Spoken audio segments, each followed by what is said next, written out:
ಅದ್ರ ಹಿಂದಿದ್ದಂಥವ್ರು ಸಿಗಲೇಬೇಕು, ಸಿಗ್ತಾರೆ ಅಂತ ಹೇಳಿದ್ರು. ಆದರೆ ಹನಿ ಟ್ರ್ಯಾಪಕ್ಕೆ ಒಳಗಾದ ಈ ವ್ಯಕ್ತಿಗಳಿಗೆ ಶಿಕ್ಷೆ ಯಾವ ರೀತಿ ಅದು ಸಿಗ್ತಾರ ಅವರು ಅನ್ನುವಂಥದ್ದು ಈ ಎಲ್ಲ ವಿಷಯದಲ್ಲಿ ಈ ನೆಲೆಗಟ್ಟಲ್ಲ ಈ ನಮ್ಮ ಅಮಾನತುಗೊಂಡಂಥ ಶಾಸಕರಿಗೆ ಒಂದಿಷ್ಟು ನಿರ್ಬಂಧ ಹಾಕಿದ್ದಾರೆ. 6 ತಿಂಗಳ ನಂತರ ಬರುವಂಥದ್ದು. ಯಾವುದೇ ಸಮಿತಿ ಚುನಾವಣೆಯಲ್ಲಿ ಮತದಾನ ಅವಕಾಶ ಇಲ್ಲ. ಅಮಾನತಿನ ಅವಧಿಯಲ್ಲಿ ಯಾವುದೇ ದಿನದ ಭತ್ಯೆ ಪಡೆಯಲು ಅರ್ಹರಿಲ್ಲ. 6 ತಿಂಗಳ ನಂತರ ಜುಲೈನಲ್ಲಿ ನಡೆಯಲಿರುವ ಮುಂಗಾರು ಅಧಿವೇಶನದಲ್ಲಿ ಭಾಗವಹಿಸುವಂತಿಲ್ಲ. ಅಮಾನತುಗೊಂಡ ಸದಸ್ಯರು ವಿಧಾನಸಭೆಯ ಸಭಾಂಗಣ, ಮೊಗಸಾಲೆ, ಗ್ಯಾಲರಿ ಪ್ರವೇಶಿಸುವಂತಿಲ್ಲ. ಹೀಗೆ ಒಂದಿಷ್ಟು ರೂಲ್ಸ್ಗಳನ್ನ ಹಾಕಿ ಅವರನ್ನು ಅಮಾನತು ಮಾಡಿದ್ದಾರೆ. ಈ ಅಮಾನತಿನಿಂದಾಗೆ ಏನು ಪರಿವರ್ತನೆ ಆಗ್ತದೆ ಗೊತ್ತಿಲ್ಲ. ಆದ್ರೆ ಒಂದು ರೂಪ ಹಿಡ್ಕೊಳ್ಳಿಕ್ಕತ್ತದ. ಆದಷ್ಟು BJPಗರು ಕಾಂಗ್ರೆಸ್ನಲ್ಲಿ ಒಡಕನ್ನು ಹುಟ್ಟಾಕೋ ಪ್ರಯತ್ನ ಮಾಡ್ತಾಯಿದ್ದಾರೆ ಅಂತ ಅನ್ನಿಸ್ತದೆ ಮೇಲ್ನೋಟಕ್ಕೆ.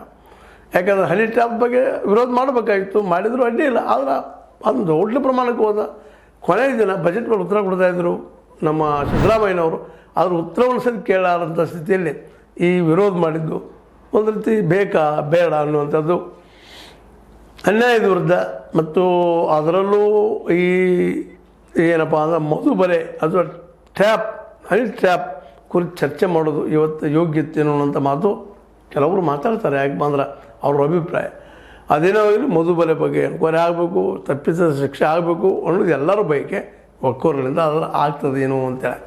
ಯಾಕಂದ್ರೆ DK ಶಿವಕುಮಾರ್ ಅವರು ಈಗಾಗಲೇ ಅದರ ಬದಲಾಗಿ ಹೇಳಿಬಿಟ್ಟಿದ್ದಾರೆ, ನಾವೇನಪ್ಪ ಅದಕ್ಕೆ ಸಂಬಂಧ ಇಲ್ಲದವ್ರು ಅನ್ನುವಂಗೆ ಇದ್ದಾರು ಇಲ್ಲೂ ನೋಡೋಣ. ಇನ್ನು ತನಿಖೆ ಆದಾಗ ಗೊತ್ತಾಗ್ತದೆ ಅಂತ ಅನ್ಸುತ್ತಾ. ಇವತ್ತು ಈ 18 ಶಾಸಕರು ಅಮಾನತುಗೊಂಡಿದ್ದ ಸ್ವಲ್ಪ ಈ ಇತಿಹಾಸದಲ್ಲಿ ಒಂದಿಷ್ಟು ಕಪ್ಪು ಚುಕ್ಕೆ ಅನ್ನುವಂಥದ್ದು. ಬಟ್ ಹನಿ ಟ್ರ್ಯಾಪ್ ಇದು ತಪ್ಪ, ಇದು ತನಿಖೆ ಆಗಬೇಕು ಅನ್ನೋದು ಮಾತ್ರ ಅಷ್ಟು ಸತ್ಯ ಅಂತ ಹೇಳ್ತಾ ನನಗೆ ಅನಿಸಿದ ಕೆಲವು ಮಾತುಗಳು ನಿಮ್ಮೊಂದಿಗೆ ಮಾತಾಡಿ. ಲೈಕ್ ಮಾಡಿ, ಶೇರ್ ಮಾಡಿ, ಕಮೆಂಟ್ ಮಾಡಿರಿ. ಜೊತೆ ಸಬ್ಸ್ಕ್ರೈಬ್ ಆಗೋದು ನಿಲ್ಲಿಸ್ಲಿಕ್ಕೆ ಹೋಗಬೇಡ್ರಿ. S60 ನ್ಯೂಸ್ ಅರ್ಥಾತ್ ಹೇ ಸಿತಾರಾಮ ಸತ್ಯದ ಕೈಗಂಡೆ ವಂದನೆಗಳು.